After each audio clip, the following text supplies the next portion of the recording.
It all starts a few weeks ago, investigating and looking into historical records, and there was a conservation report done by Conservation a good few years ago now, and they just in depth looked into how it was all constructed, how it was held up. That helped me in taking it down, so I can reverse engineer it if in effect. A very tall piece, and then obviously we've got the wooden spire, which is stored separately. Here I was hoping it would come off in two sections, but unfortunately it's the way it's all built together with old-fashioned wooden plugs and glue.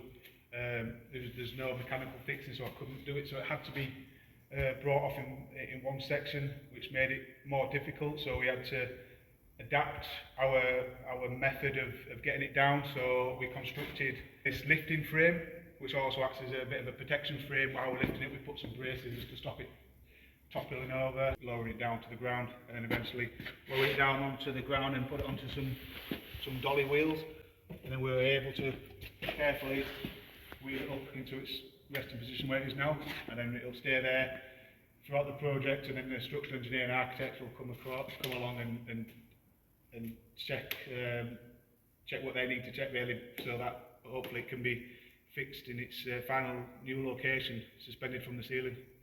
It's difficult, it's challenging, but it's very it's exciting and it's very rewarding when you do something like this. It's a lot of head scratching in the office and even on a night at home, thinking how you're going to do it, and come up with some